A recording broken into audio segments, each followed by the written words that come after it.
அவளுக்கு நம்ம இவ்வளோ கொடுமை செஞ்சுக்கிட்டு இருக்கோம், ஆனால் நம்மளை விட்டு கொடுக்காம பேசுகிறாளே அப்படின்ற அந்த குற்ற உணர்ச்சியில் அவங்க திருந்த நினைக்கணும். நாம் இவ்வளோ விஷயங்கள் செஞ்சுக்கிட்டு இருக்கோம், ஆனால் நம்ம கணவர் நம்மளை விட்டு கொடுக்காம பேசுகிறாரே அப்படின்னா அவங்க அந்த இடத்துல திருந்த நினைக்கணும். அப்படி திருந்திட்டாங்க அப்படின்னா கோர்ட் வாசலில் போய் நிற்கிற எண்ணிக்கை வந்து குறையுங்க. தனியார் தொலைக்காட்சியில் ஒரு சகோதரி பேசுகிறாங்க, அதை பார்த்துட்டு வாங்க.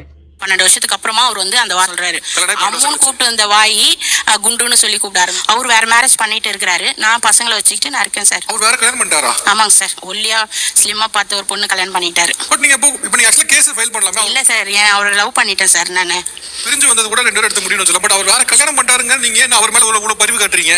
அது லவ் பண்ணிட்டேன் சார். அவரை ரொம்ப இருந்தாலும் என் பசங்களுக்கு அவர் தானே சார் அப்பா. சார் இப்போ உங்க நம்பிக்கையின் வழியாவே நான் கேட்கறேன். மேபி இப்போ இந்த வீடியோ உங்க கணவர் பாக்குறாருன்னு வச்சுக்கோங்களேன், அவருக்கு நீங்க என்ன சொல்ல விரும்புறீங்க? இன்னைக்கு நம்ம எப்படி வேணாலும் இருக்கலாம், பிரிஞ்சு இருக்கலாம். நம்ம என் பசங்கள்கிட்ட நீங்க பேசணும்னு ஆசைப்பட்டீங்க, எங்க கூட இருக்கணும் அப்படின்னு நினைச்சீங்கன்னா கண்டிப்பா நீங்க வாங்க, நாங்க ஏத்துக்குவோம். என்னங்க பார்த்துட்டிங்களா? அந்த சகோதரியோட கண்ணில் கண்ணீர் இருக்குது. மனசு ஃபுல்லாக கணவர் மேலே அவ்வளோ பாசம் இருக்குது. ஆனால் கணவர் தங்க கூட இல்லை அப்படிங்கிறத கூட அவங்க எவ்வளோ அழகாக அதை ஏற்றுக்கிறாங்க பாருங்கள். அவங்க குண்டாயிட்டாங்க, பார்க்க அழகாக இல்லை அப்படின்னா உங்களை நம்பி வந்தவங்கங்க, உங்களுக்காகவே இருக்கிறவங்க. இந்த வார்த்தையை சில கணவன்மார்கள் அதிகமாக பயன்படுத்துகிறாங்க.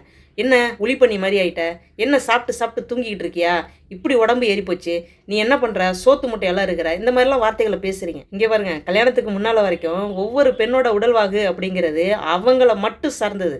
அதனால் அந்த உடலை அவங்க கரெக்டாக பராமரித்து வச்சுருப்பாங்க. கல்யாணத்துக்கு பிறகு 2 குழந்தைங்க பிறக்குது அப்படின்னா அது நார்மலாக அல்லது சிசேரியனா அப்படிங்கிறத பொறுத்து, அவங்க எவ்வளோ மெடிசன் எடுக்கிறாங்க அப்படிங்கிறத பொறுத்து அவங்களுடைய உடல்வாகு என்ன தான் இருந்தாலும் உங்களை மாதிரி அப்படியே கட்டுக்கோப்பெல்லாம் வச்சுக்க முடியாது.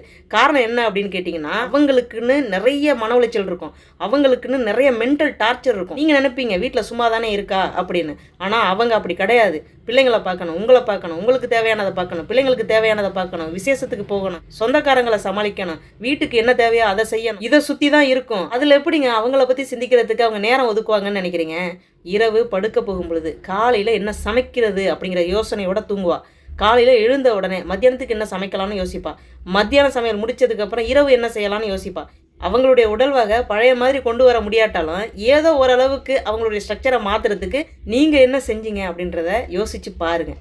இந்த மாதிரியெல்லாம் மனைவி கிடைக்கிறதுக்கு நீங்கள் என்ன புண்ணியம் பண்ணீங்க அப்படின்னு தான் தெரியலைங்க. இதுபோல் ஒரு அன்பை கொட்டி கொடுக்குற மனைவி நீங்கள் இங்கே இல்லை, எங்கே போனாலும் உங்களுக்கு கிடைக்காது அப்படிங்கிறத மட்டும் நான் பதிவு பண்ணிக்கிட்டு இந்த காணொலியை இதோட நிறைவு செய்கிறேன். மீண்டும் அடுத்த ஒரு நல்ல பதிவில் உங்களை நான் சந்திக்கிறேங்க.